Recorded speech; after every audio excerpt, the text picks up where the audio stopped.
President, I do want to get right to the news of this week. Sure. For so many Americans, the terrorism in Boston. Yeah. Many people have wondered if it took you right back to 9/11 when you heard it. Well, at first, I was deeply concerned that there might have been a organized plot. I don't know all the facts. I don't think we all know all the facts, but I was deeply concerned that this could have been, another organized, highly organized attack on the country. And it still may be. Again, I don't know the facts, but I do know that it's really hard to protect the homeland. I mean, those who want to do harm only have to be right one time, and we have to be right 100% of the time. Another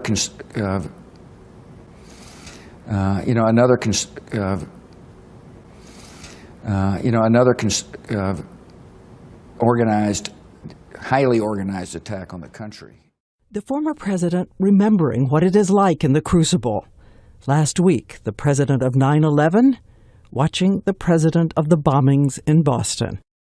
Natural. It's so natural. What is so different about it? Have you talked to police at all, or have they? I haven't talked. Nobody is contacting me. I called FBI first line. FBI line. If you have any hints, let us know. That's the number I called because, hey, knowing these two boys, strongly believing they wouldn't do this, that's why I called. What did you But tell I them? called not right away. First reaction was anger. How could this happen? How could this do this? For what? For the sake of what? What beliefs? What prompted them to this? This reaction. But then I went through material, whatever is in there. Quickly. My first call to FBI. They could not have done this. Where are evidence? All you're showing, that's just the footage. Two guys are walking, and I found it strange. Tamerlan is walking in the front. Jahar is in the back. Why wouldn't they come together? Just, together as brothers, as I used to know them. So then are you suspicious that maybe they really did do this? No, I'm suspicious that this was staged. The picture was staged. By who? Whoever needs this, But why would they whoever target is your- looking for those who need to be blamed for these attacks. So you think they're being set up by someone else, not the authorities? You think they're being set up by someone else? What do you mean somebody else? Well, who is setting Who them is up? interested in this case? When you're blowing up people and you want to bring attention to something for some purpose, you do that math. But why don't you do that math? Why me? Police As say I said, I'm used to being set up. Before I left former Soviet Union countries, that's how I lived. Always straight way. Best student, best worker. I'm a Chechen. I have to prove myself twice, triple times more than Kyrgyz or Kazakh who live on their own land.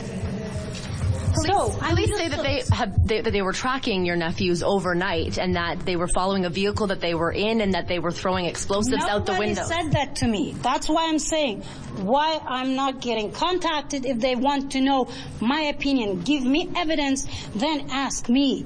What do you think? Or Have you heard those reports, though, that's what And why is it the question, do you believe? If you have evidence, if FBI have evidence, why are you asking question, do I believe they could do this? If they have done this, I have to believe. I just would know that they have done it. Can you tell us about when they came to the United States, where they had been living before that? I brought them here. The last time the U.S. saw a bombing attempt like this was 1993. It was during the World Trade Center bombing. That explosion left 6 people dead, more than 1,000 injured. Damages in excess of $500 million. But there is a part of the World Trade Center bombings that is severely underreported. That it was the FBI presiding over the terrorists who carried out the 1993 bombing. In fact, virtually no one would know that fact today had it not been for this man, Imad A. Salim, a 43-year-old former Egyptian army officer. He was used by our government to penetrate a circle of Muslim extremists. According to extensive reporting by the New York Times, Mr. Salim secretly recorded hundreds of hours of conversations with the feds.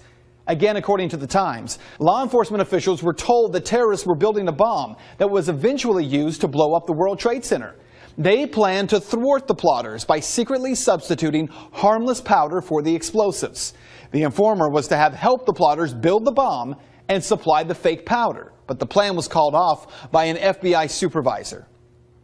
The account portrays the authorities as in a far better position than previously known to foil the February 26 bombing of New York City's tallest towers.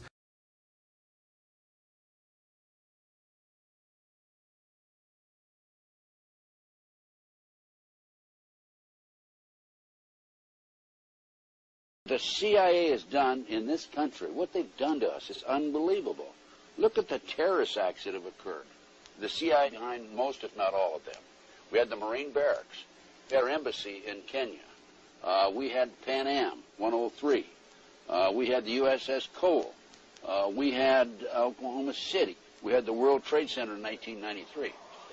Our government was involved in some of those. I can't say all of them because I don't know, but I do have documentation that there was government implication based on what happened in 1993. The FBI not only knew in advance they were going to bomb the World Trade Center, they furnished the ingredients for the bomb. Based on that, I would say that the FBI is the primary suspect, but also I think we have to consider the CIA. And the reason you have to consider the CIA is because when you skyjack 4 airplanes simultaneously with 19 skyjackers, that is no small operation. That took years to plan, number one, and hundreds of people had to know about it in advance. Now, our government, NSA, was monitoring bin Laden's phone calls in February 1998. Are you going to tell me for 1 minute that we didn't know about this in advance? The CIA had to know about it. The FBI had to know about it. The Mossad had to know about it. Now, MI5, British intelligence, had to know about it.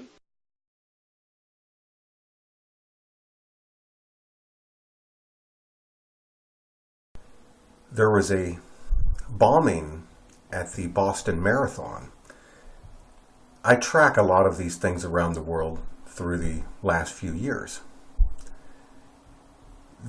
This was all another Illuminati event or bombing right in Boston. And they show this even in their card games. This is the Illuminati card game, or the box cover of it for Steven Jackson's games. This clown figure has a lot to do with it, and the number 5. We are in what's known as the 4th age now, and this group wants to destroy the 4th age to get to the 5th age. The horns of the bull, victory, all that stuff. This guy here, it's mutual assured distraction, MAD, mutual assured destruction. Russia versus America, Democrat versus Republican. And all of this is mapping out, showing to get to this idol, which in the Bible is the New World Order, right there. This is representing the mark of the beast. All of this right here. And they show this zombie here, but they show the head wound of the Bible. That's what a lot of things is when the transition comes in the Bible, of when the man of perdition is revealed, and the head wound in the Bible happens, and then the New World Order comes about. At this jogging incident, they have another card called joggers. No one ever suspects a harmless jogger. This group gives a +2 on any assassination attempt. This group may not be destroyed. Meaning it didn't matter if anybody was even killed or anything there. The biggest thing here was to cause terror. And in their game now, they have a +2 on an assassination attempt. There's something else coming. They keep showing this. They're working their way towards the second horseman of the Bible. Obama would be the first horseman. They want to release the second horseman, or to get everything set up so Jesus can open the seal. Either way you want to look at it. You can just say that Jesus and God, who wrote the Bible, have foretold exactly what the Illuminati and the Freemasons are going to do. to release and get everything ready for the second horseman, which means war upon the world and peace taken away, which means the head wound of the Bible, as we saw, +2 on any assassination attempt. They've gained karma, or whatever you want now, for their next big thing they're going to do, whenever that is. They have shown this right here in this next card, when the magic goes away. The pyramid for the capstone to the New World Order coming, and the end of the words of God. They've shown that these guys say the two witnesses are the words of God, the Old and the New Testament, or apply it to however you want, and they're getting ready to be taken out. See how the candles are out? The two witnesses, if you will. All of us, everybody, all of us, the brides of Christ, all that believe in the grace and mercy of our Lord and Savior. America, taking away the flag. That's what they're all gearing towards.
Holy crap, this is awesome!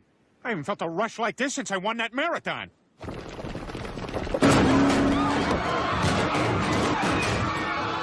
I'm Bob Costas, here with Boston Marathon winner Peter Griffin. Peter, how did you do it? I'll tell you, Bob, I just got in my car and drove it. And when there was a guy in my way, I killed him.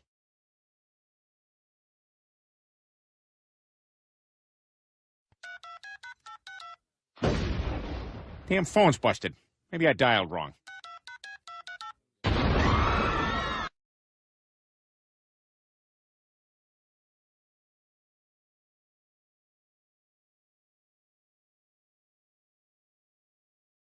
What are the chances? I gotta be honest with you, Snot. I wasn't really looking forward to this night, but I had a blast. Well, call the bomb squad, because with the blast I had, that makes 2 blasts.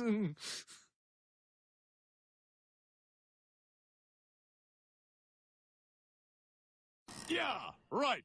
Okay. How good are we at that?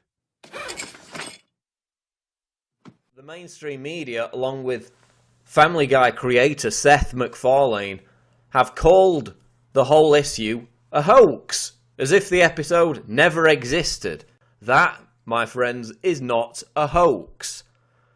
And now TiVo is deleting the whole episode from their boxes. Quite difficult to delete an episode that is a hoax and doesn't exist. And yet this guy is on Twitter calling us abhorrent merely for talking about this weird, bizarre coincidence. The episode aired 3 weeks before the bombings.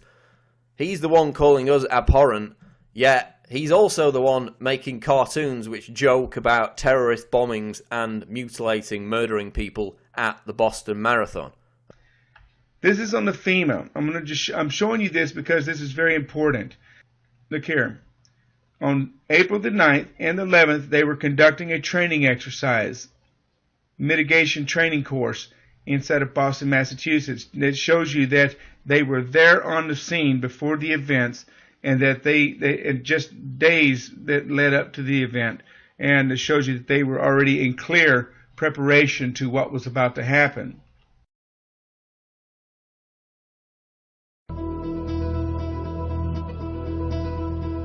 Some people appear to have known the imminent future on that fateful day. FEMA had arrived in New York on Monday night, ready for a bioterror drill.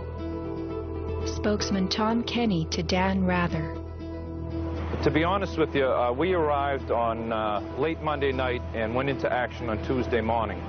And not until today did we get a full opportunity to work the entire site other than the spot at Church and Day to which we were deployed. And Rudy Giuliani, mayor of New York, tells ABC's Peter Jennings that he was aware the towers would be coming down. What is going on now is a massive rescue effort. Do you believe it's hundreds or thousands? I really don't want to say right now, Peter. I think it's going to be a horrible number. I saw people jumping out of the World Trade Center. I saw some of the firefighters who I know going into the building. And we were in a building in which we were trapped for about 10-15 minutes. And we set up headquarters at 75 Barclay Street, which was right there with the police commissioner, the fire commissioner, the head of emergency management. And we were operating out of there when we were told that the World Trade Center was going to collapse. The World Trade Center was going to collapse. It was going to collapse. It was going to collapse.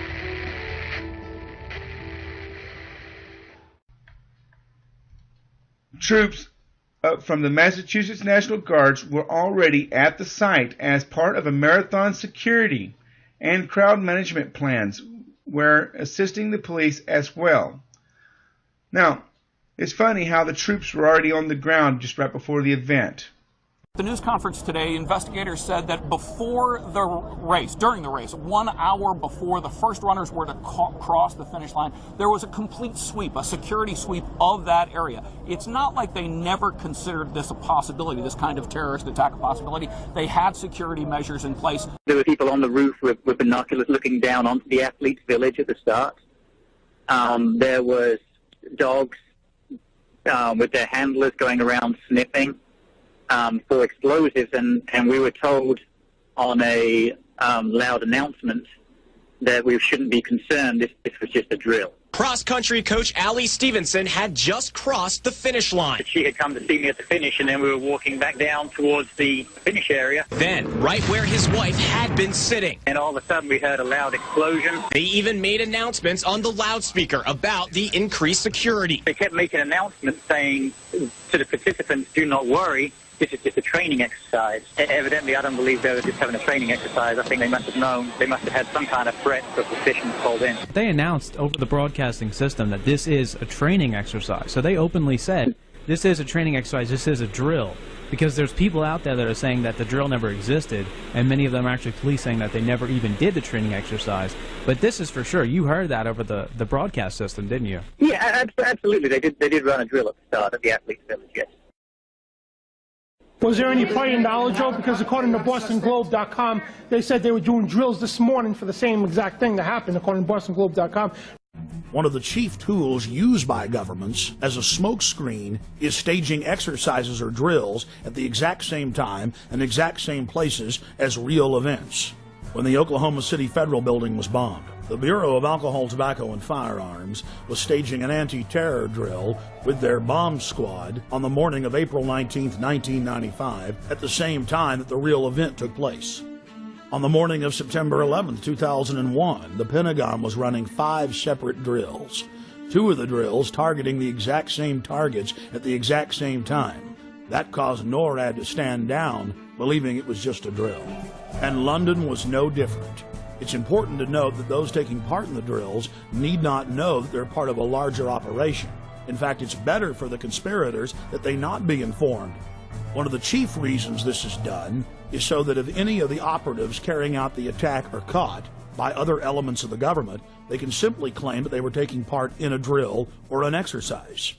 NSA, Infopol 9, and Echelon-type systems that are scanning for terrorist chatter will be fooled into believing they've simply picked up part of an exercise.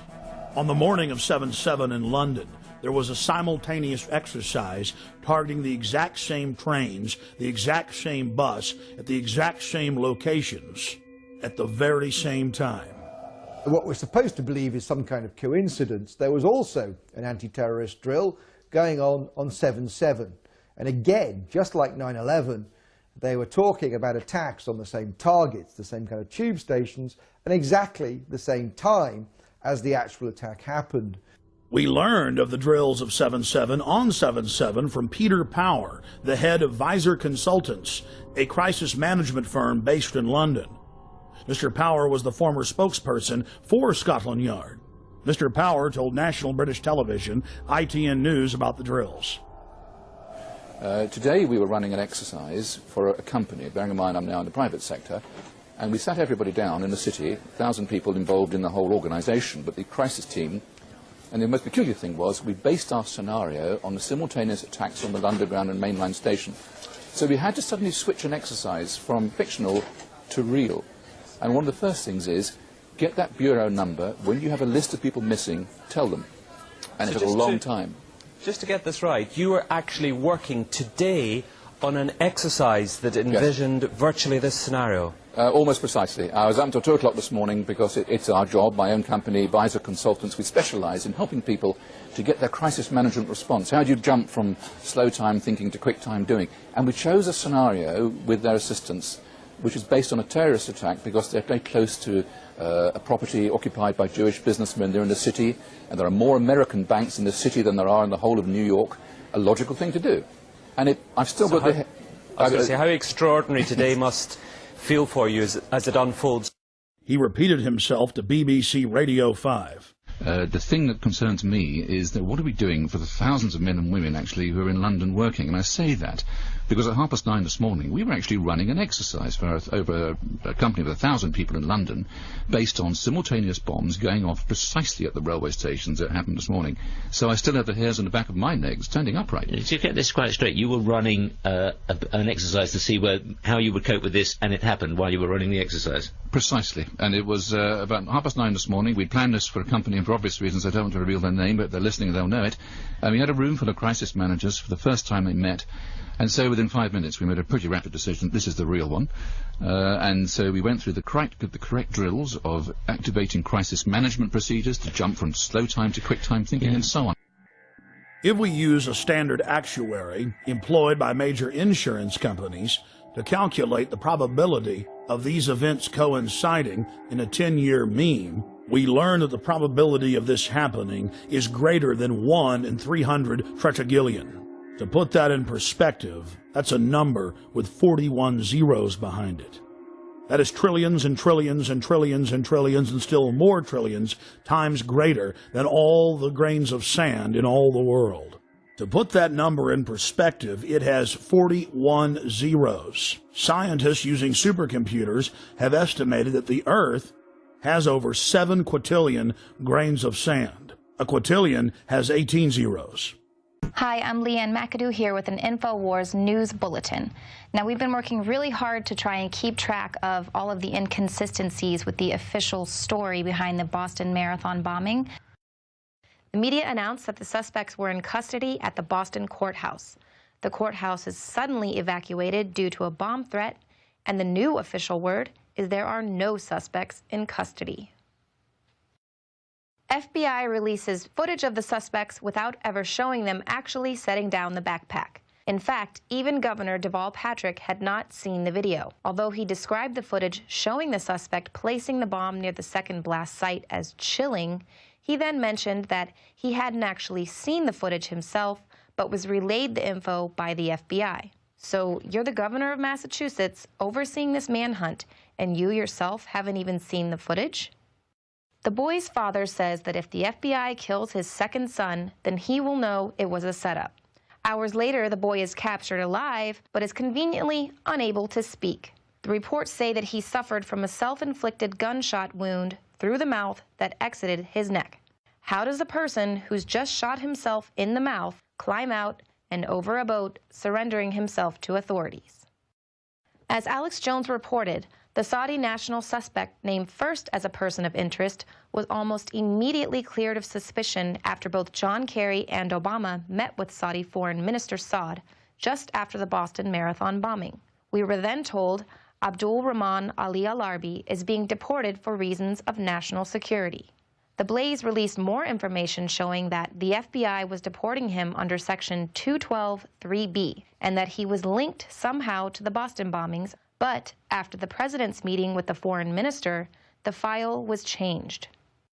We now know the Al-Arbi clan has major ties to al-Qaeda, and although the 20-year-old was already on a terrorist watch list, he was still given a student visa.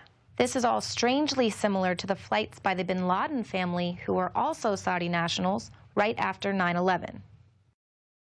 Why did the FBI ask for the public's help in finding these guys? It's already widely reported that the FBI had been alerted to Tamerlan Tsarnaev at least as early as 2011. Homeland Security said they reviewed the man's associations with suspected extremists, his travel and education history, and concluded that there wasn't incriminating information to prove he had extremist leanings. Is this just another case of the FBI allowing a terror attack to take place in order to take advantage of a crisis? How many cops does it take to grab your guns? If Boston is an omen of things to come, there will be dozens of them of every shape, size, and brand at your door, and demanding, as we've seen in Boston, your papers, please. There were city cops, state cops, SWAT team cops, FBI cops, military cops, DHS cops, every kind of cop imaginable, just to find one man in Boston. Boston was transformed into a ghost town when an unprecedented lockdown held the entire populace prisoner in a veritable police state. And Feinstein and friends, just itching for your guns, must have been licking their chops when hearing that only cops were to be admitted, even invited, into Boston homes. The stay indoor request continues for the time being. That is unchanged. It is important that folks remain indoors and not open the door, keep the doors locked and not open the door unless there is a uniformed, identified law enforcement officer on the other side of it requesting to come inside. Yes, 5 million Americans were actually ordered to stay indoors, while hordes of police armed to the teeth, complete with Black Hawk helicopters overhead, tanks on the ground. I'm not going to stop filming. Close your window, go back inside your house, answer the door. And bomb-sniffing dogs engaged in door-to-door searches. We knocked on doors to ensure that everyone was safe in their homes and that they saw the police on their streets. We did limited searches of those homes to render them safe. Render them safe? You mean render them occupied. And door-to-door searches they did, not by your mild neighborhood cop with soft hat and friendly smile, but by swarms of anti-terrorist SWAT teams looking like they're searching for enemy combatants in Afghanistan. Now, for those familiar with police protocol, this kind of lockdown is reserved only for biochemical threats and similar high-risk disasters, not for chasing down a 19-year-old teenager running for his life. But Homeland Security wasn't going to let a crisis go to waste. For what was already on the drawing boards by Chertoff and his synagogue sidekicks, yes, Jews run DHS, as I've proven time and again, was put into action. This was a dress rehearsal for a nationwide martial law occupation. For why was this lockdown even needed when the first day posed the real threat? Bolstered by the Jewish-owned press, conditioning the masses 24/7, the airwaves showed crowds of Bostoners, many of them college-age kids, half naked and half drunk, actually cheering for martial law.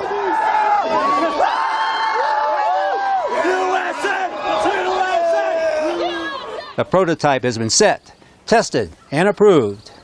And judging by the sheep on the streets of Boston, there will be no meaningful resistance to martial law and total subjugation by the countless law enforcement agencies, starting from the Fed top, across the country, coming for your guns and your freedoms.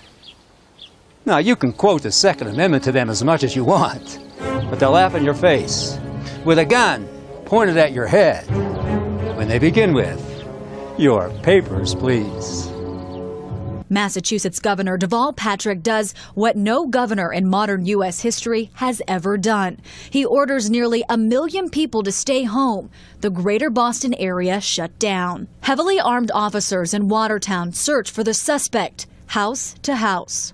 Residents trapped in their homes but anxious to talk and communicate by phone, text, and the internet. All day long, we just kept looking at each other, my husband and I, saying, is this really happening? And we're watching the TV, and it just felt like we were inside this strange nightmare. Those inside their homes weren't allowed to leave, and those outside weren't allowed in. It's super scary. Like, of all the places in Boston, I never thought that they would be right here. The dramatic scene played out in front of our cameras. Parents grabbing their children and running after spending the night hunkering in their houses and then finding themselves face to face with the muzzle of a SWAT officer's rifle. It's a little stressful. It was a little stressful seeing these guys pointing big guns and you're holding your daughter in your arms, but they're doing the right thing. They're trying to secure the neighborhood. Each time the SWAT team would rescue a family at the point of a gun, they would rush into the home in an armored line, guns at the ready in case the suspect was hiding inside.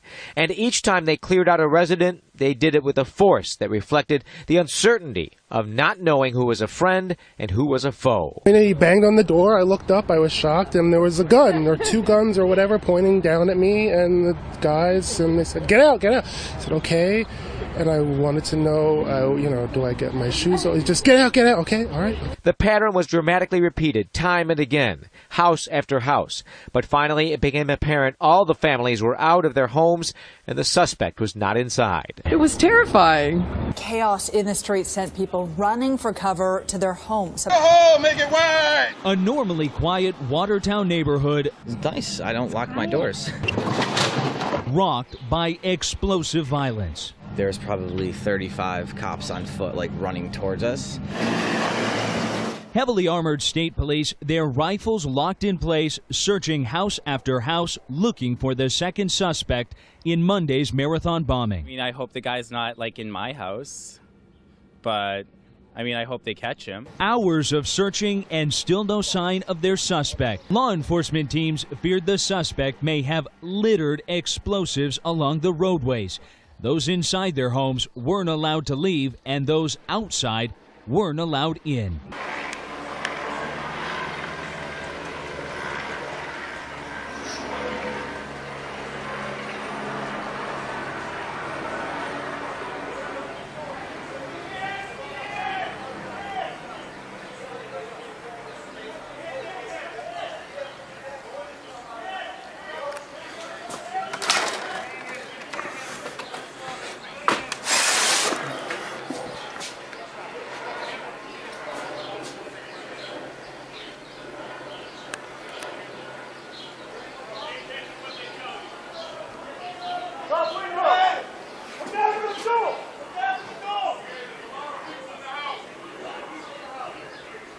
To use this type of high technology to go after bad guys is fine.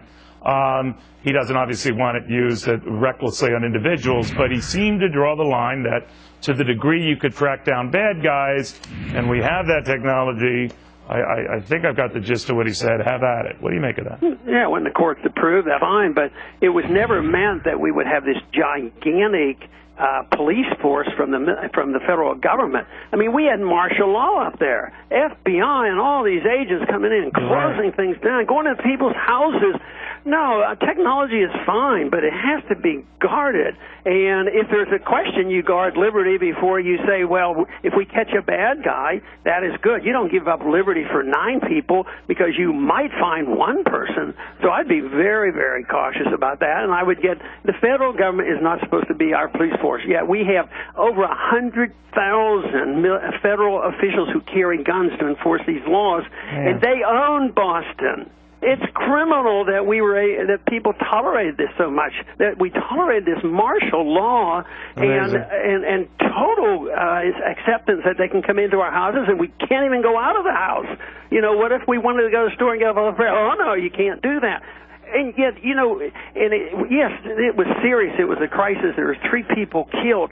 But, we have 48 murders every single day. There's a lot of murderers out there. Do we close down cities because there's 10 murders over the weekend in Chicago?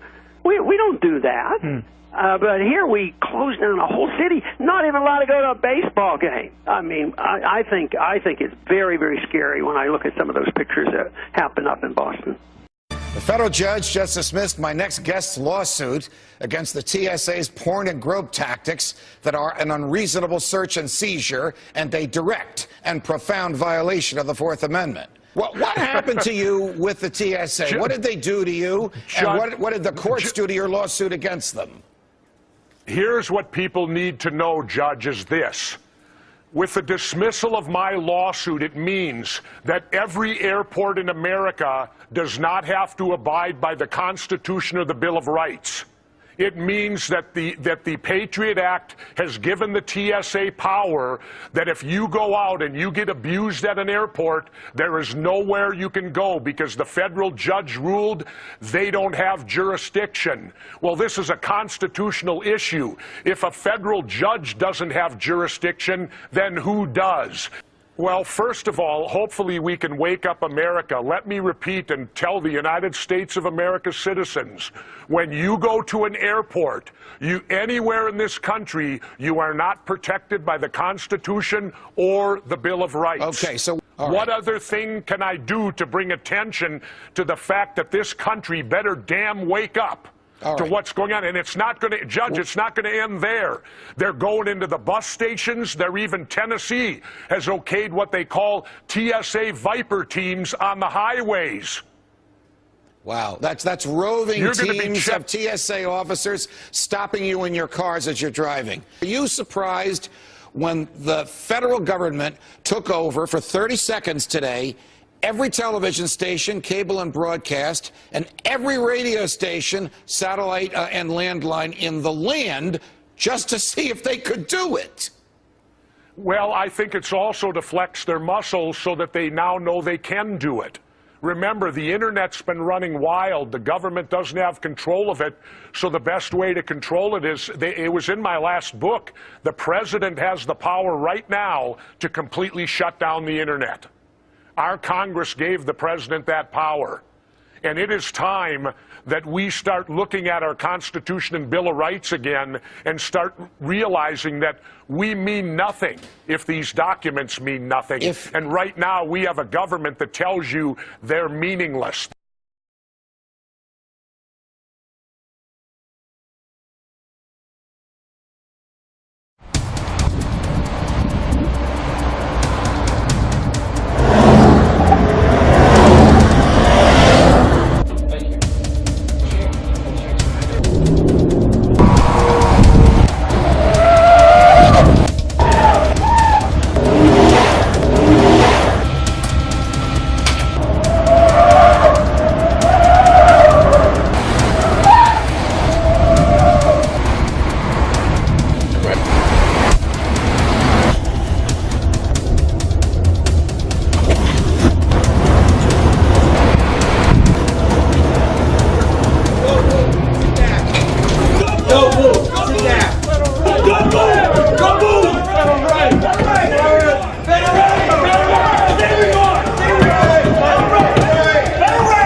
Show your hands.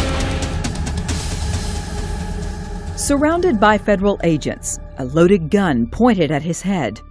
Those moments of Court Stack's life replay in his nightmares. I was wondering, why would someone point a loaded gun at my face? I mean, what does this have to do with anything? It's open the door and point a loaded gun at someone's face who's in an office in a management position. It made me feel really scared, kind of helpless. It was his first and only encounter with law enforcement. He will never forget it.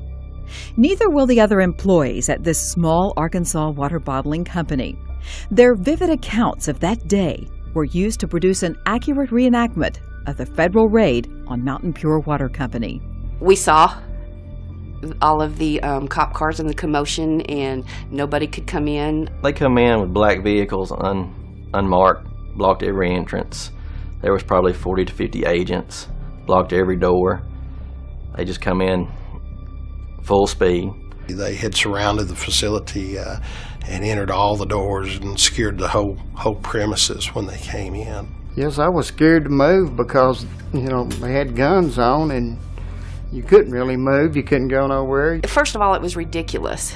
I mean, there was nobody here that needed manned with firearms or to be guarded. Well, it was almost like you'd watch Cops or something, or watch these drug raid shows where they would kind of come through the door, just everybody storms in and just kind of pushing everybody to the side. And there's police everywhere with guns, and it just blew me away. I didn't know what was going on, you know.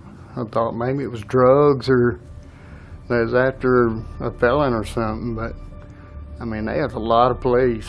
I felt violated. I felt the company was violated, everyone here. We were all in shock. They came through the door and they pushed us over to the wall and went down through the hallway.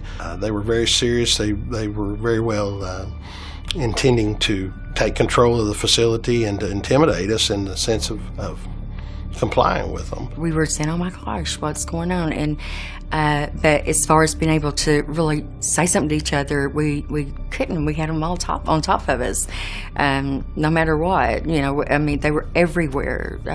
They were everywhere. At first, everybody thought it was some type of drug raid or something because there were so many people, or, you know, so many cops. But this was no drug raid, no violent criminals hiding inside the walls of this facility. In fact, employees here were shocked when they discovered the real reason behind the terrifying paramilitary Gestapo-style raid. This raid was about securing paperwork concerning financial transactions of the company's owner, John Stacks. Paperwork they would have gladly shared at the request of a single agent. No need for an aggressive raid by 40 to 50 armed agents. Well, in my opinion, the raid itself was totally unnecessary. The government has subpoena power with the grand jury. They could have subpoenaed anything they wanted to, and I've known John Stacks for a long time. John would have given them whatever they subpoenaed. There was simply no need to bring 40 or 50 officers out here and storm this place like they did. John Stacks, the company's owner, was not at the plant when the raid started. He and his other son, Ryan, an attorney, were shocked to discover upon arrival that Stacks could not even enter his own facility, nor provide his employees with a company attorney. He says one agent even threatened to arrest him for obstruction of justice. They told us to sit down. They told us to shut up. They told us that they would deal with us in their own time, and told us again we needed to leave or they would arrest us for obstruction of justice. And, you know, I told them this was my place of business. I was the owner, and I thought I had a right to know what was going on. My father had asked to go in, and they said no, he could not. And I'd asked to go in, they said no. And I said, well, as an attorney and representing Mountain Pure, I would like to be present in what searches or things you're conducting. And they said no. And we found out they were conducting interviews, and I said, well, I'd like to sit in on those. We were also told no. And what I'm going to say is a direct quote. We're the federal government. We can do what we want, when we want, and there's nothing you can do about it. I was blessed to have a father that fought against Nazis in World War II. It's my generation's turn to fight. The problem is, it's on this country we gotta fight. I'm not a militant. They've thrown the Constitution away. We did not have lawyers. I requested that a lawyer the corporate attorney be contacted. That was thrown out the window. My wife saw this on TV. I could tell by my ringtone she was calling. I could hear my phone ring. I'm not allowed to answer it. Am I arrested? Am I detained? No one would tell us anything. Don't worry about it. Just sit down. They threw our liberties out the window. They treated us like third-class citizens. If people are not outraged, they need to be. This used to be America. Now it's not. The language they used, the profanity they used over and over again, screaming and hollering at me, calling me and referring to me as Old Man Stacks. And then one of the law officers there told me this, kept telling me, well, why don't you just touch me, old man Stacks? I'll show you what a federal officer can do to you. And did everything he could to provoke me, and literally hovering over me and literally spitting in my face as he was hollering and screaming at me. Meanwhile, inside the building, agents shut down plant operations. The assembly line came to a screeching halt. All employees were herded to one room, their cell phones confiscated, as well as pocket knives or other items that could be perceived as weapons. They disconnected all the phones, they disconnected the internet, and we was just left waiting. It was embarrassing to see them just bust the door with no one knowing what was going on. And then they act like the employees were just a bunch of drug dealers. Again, I would have never fathomed that something to this extent could take place, in the United States. And it was one of the wildest things, the craziest things that I've ever been a part of. We were being treated similarly to what you would with some type of terrorist, essentially. They pretty much told us under these circumstances we really didn't have any rights at the time, and it was. I don't really know that I can put words to the feeling to what I was feeling, other than just disbelief. What agents did next further compounded that disbelief. They seized computers, laptops, employees' personal items, flash drives, and financial records. 82 boxes of materials. 8 months has passed since the raid. Mountain Pure Company officials say 85% of the seized items have not been returned. Employees who spent most of the day and evening with agents also made another discovery about the raid and the agents involved. I tried to visit with a few of the agents and overheard a few of the agents talking, and it came to my attention that a majority of the approximately 50 agents had came from out of town, East Coast, West Coast, all over the U.S. News agencies flooded to the small company, and as news accounts of this big raid hit the airwaves, Stacks was flooded with phone calls from business owners around the country. They shared horror stories about their own businesses subjected to armed, aggressive, intimidating raids by the Justice Department and the Criminal Investigation Division of the Internal Revenue Service. Stories that sounded eerily familiar. Duncan Outdoors was one of those businesses. I just kept saying, what have we done? Are we being arrested? And I did ask, I said, do we need to call an attorney? And the one guy looked at me and said, you can call an attorney, but it won't do any good. We're the IRS. We can do anything we want. So the tactics are definitely Gestapo-type tactics that should not be happening in the United States of America. It's similar to what you might see in a SWAT raid on a drug house. And that's what a lot of people thought when they saw this. The CEO of Gibson Guitar can certainly relate. His business was raided twice. The raid tactics sounding awfully familiar. It was very much like a drug raid or terrorist raid, actually. The agents or officers, whatever they were not friendly. They were armed, they were hostile, they were intimidating. To have it done twice and not having been charged with anything is really bizarre.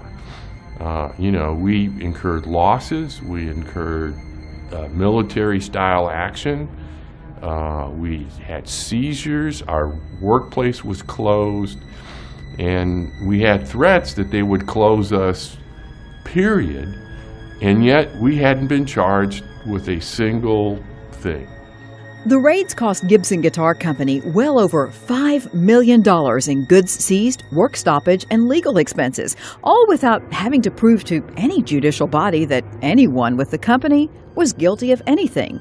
And in the case of the Duncans, who had also not been charged with a crime, the government even seized money from their bank accounts without telling them. If the federal government could come in before you're convicted of any crime and take hundreds of thousands of dollars out of your bank account, shut down your business, tell your employees what to do, keep you from your family, I mean, at what point is it so overkill that no reasonable person would be able to respond rationally, reasonably, defend themselves. I mean, nobody could do that. I mean, to me, it just seems like if you can walk into the bank and I don't even know about it and wipe out my bank account, where does it stop? It's no secret that IRS audits of small businesses have soared under the Obama administration. The tax division of Eric Holder's Justice Department, which supervises all criminal proceedings under Internal Revenue laws, has been very busy. Various articles on the net refer to it as small business bullying, citing a 32% increase in the number of audits of small to medium-sized businesses between 2009 and 2011, since Eric Holder took over the Justice Department. I think over the course of several years, what we've seen is an increase in a really a paramilitary style raid that's going on small businesses. We've seen that increase for so long, and when I say a paramilitary raid, I really mean it is a paramilitary raid. It's a specific tactic that is a military tactic. It's a shock and awe. It's designed to create confusion, instability, disruption, and then to take advantage of that confusion, that instability, and disruption. Article 1, Section 9 of the Constitution guarantees, in fact it says, the privilege of the writ of habeas corpus shall not be suspended. So every American fundamentally has the right not to be detained, and this is important, anywhere.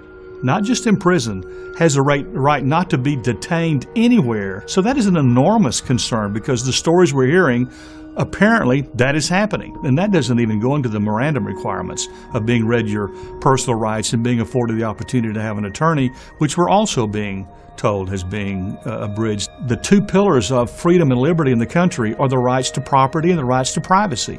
So when those are abridged or they're somehow injured, then there's an enormous constitutional concern on the most fundamental guarantees of liberty and freedom as an American citizen.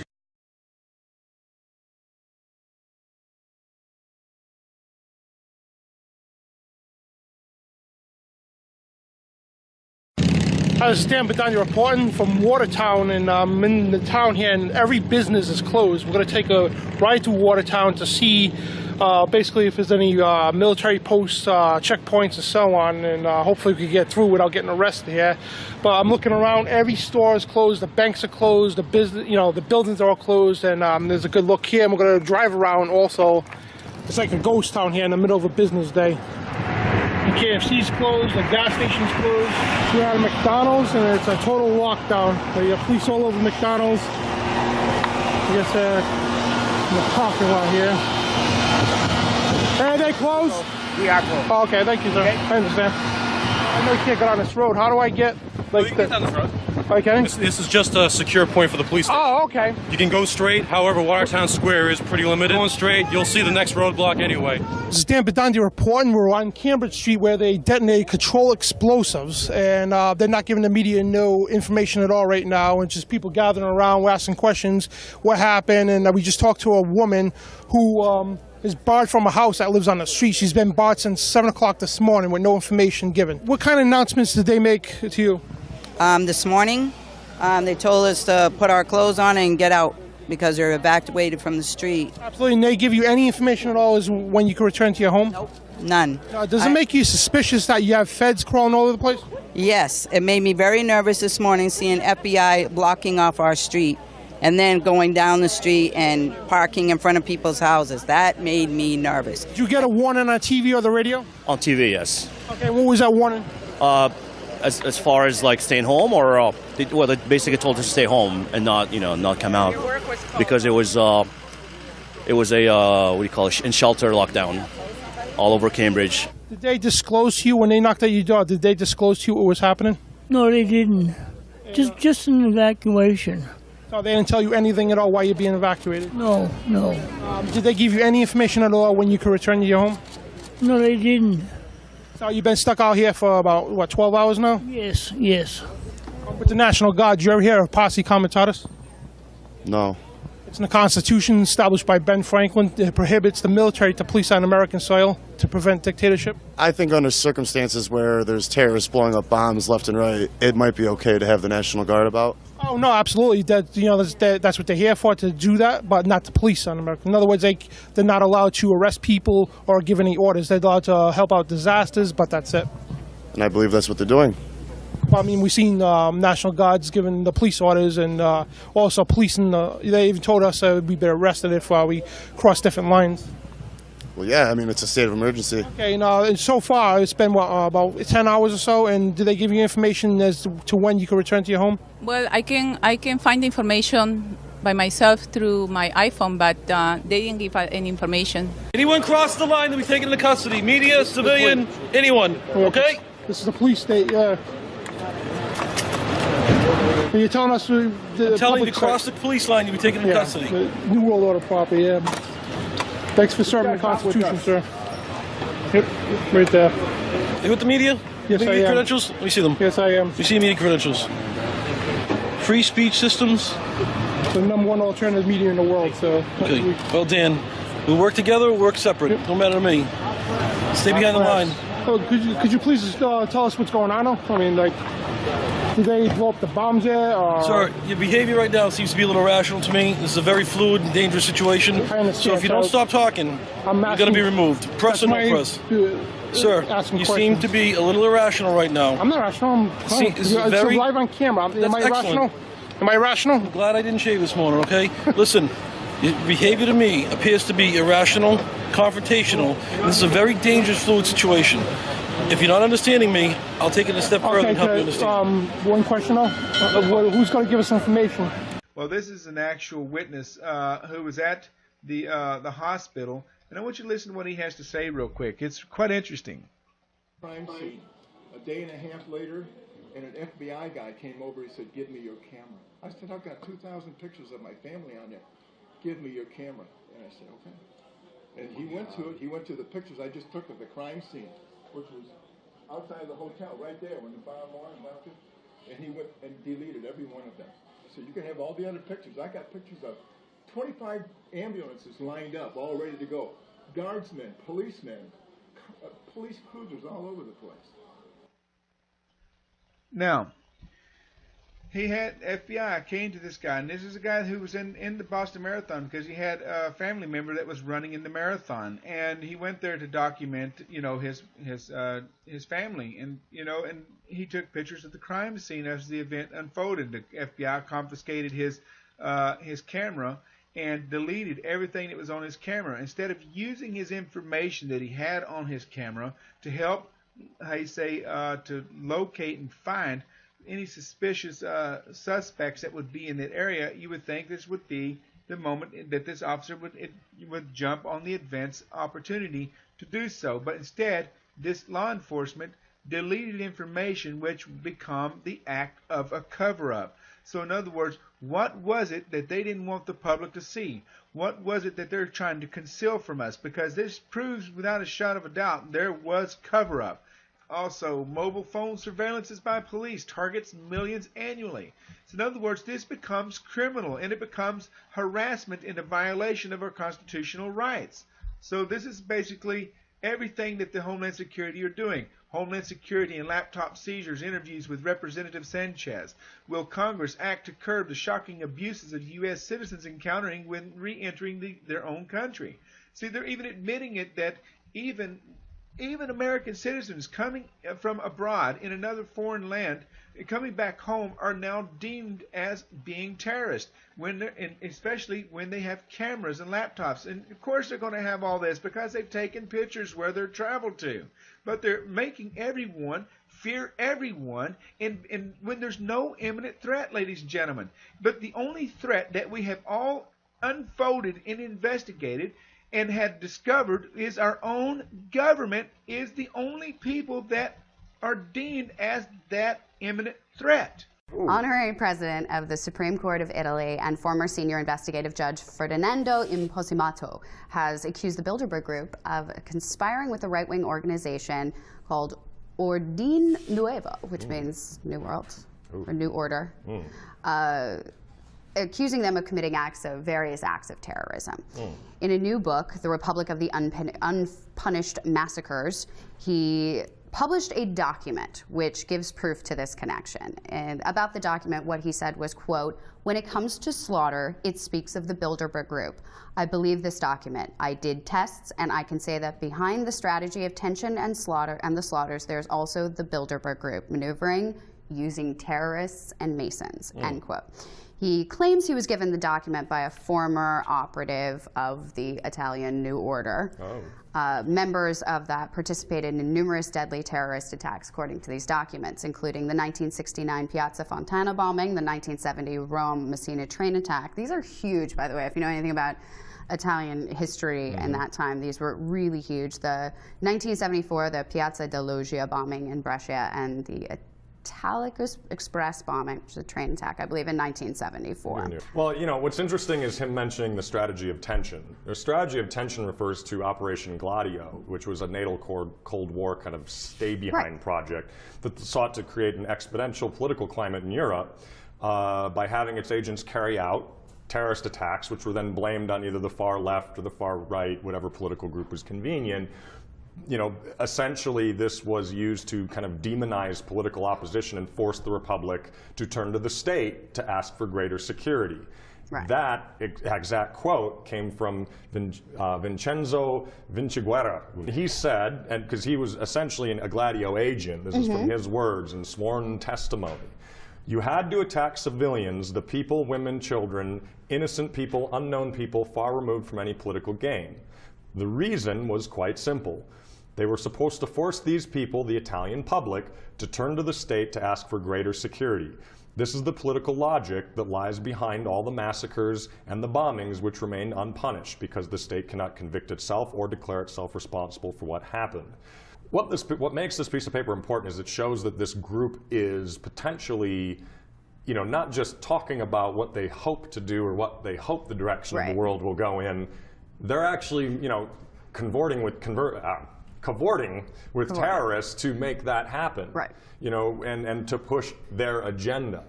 And they don't make any bones about having an agenda. I mean, you go to their website and they talk about... They explain their agenda. We get together to, you know, because we're the most powerful people and we feel that it's good to be on the same, you know, strategy and the same page on things. Right.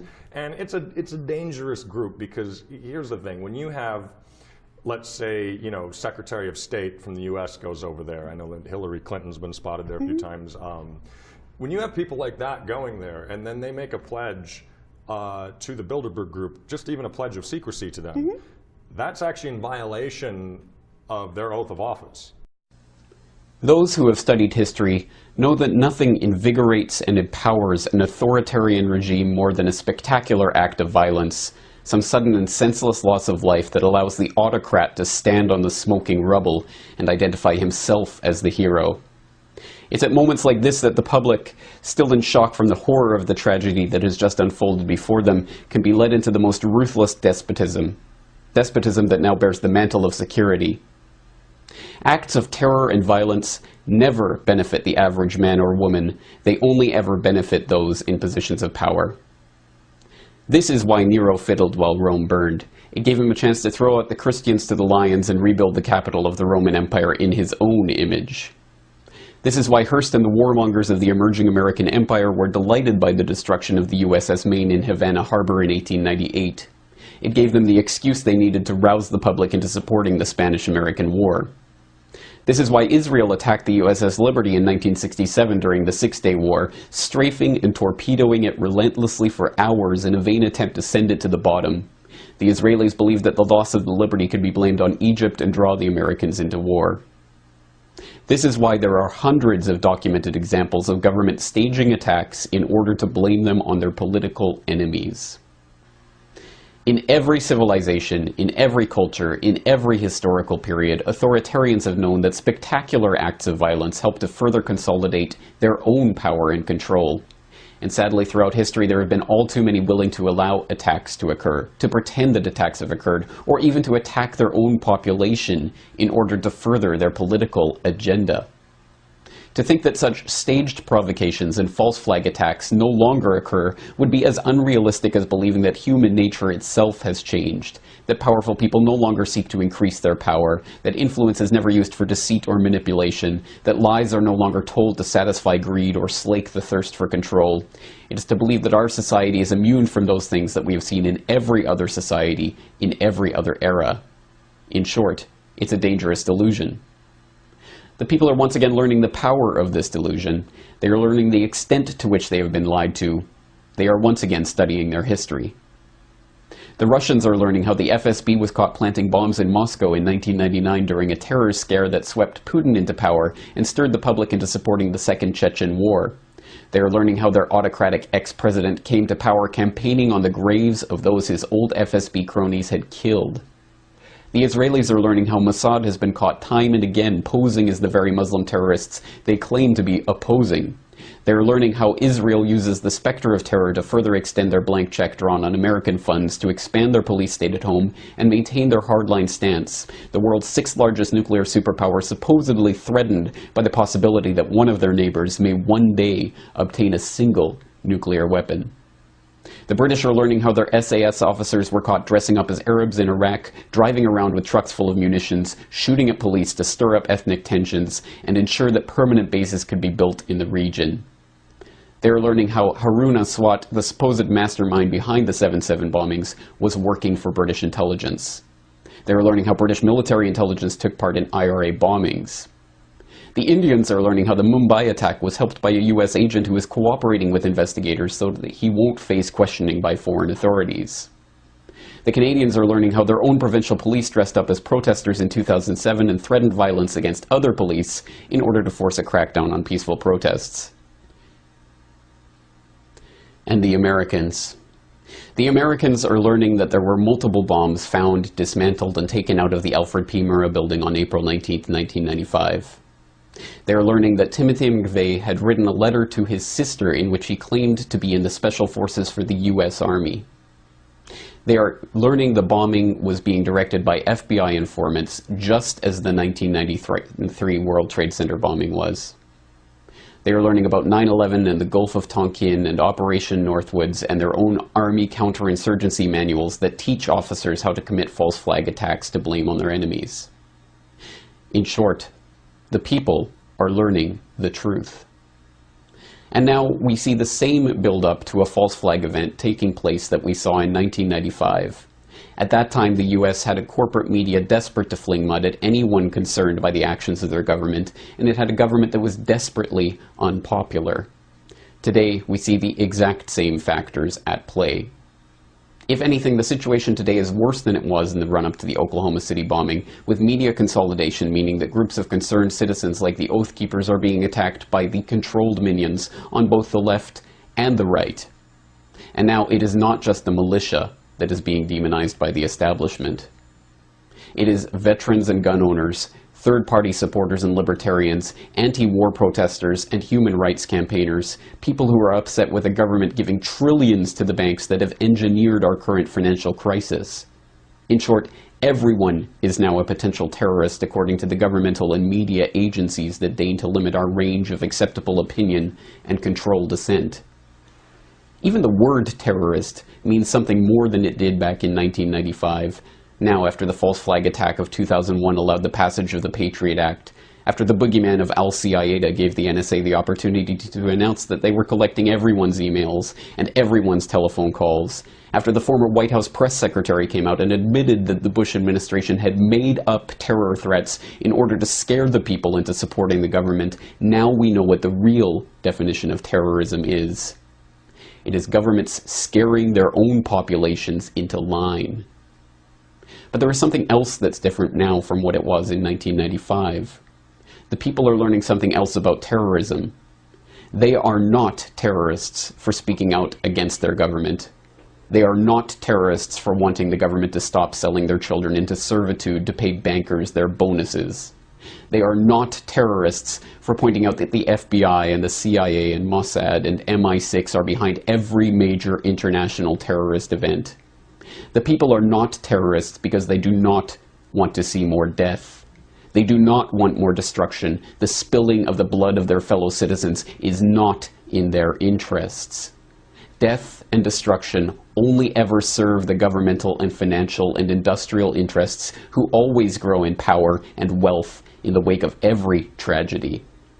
Time and again, the people pay with their lives, and the governments and the banks and the war machine only grows and prospers. The people do not want terrorism because it does not benefit them. It only benefits the existing power structure. And this time, if there is another staged event to blame on the government's enemy of the day, the people will know who to blame.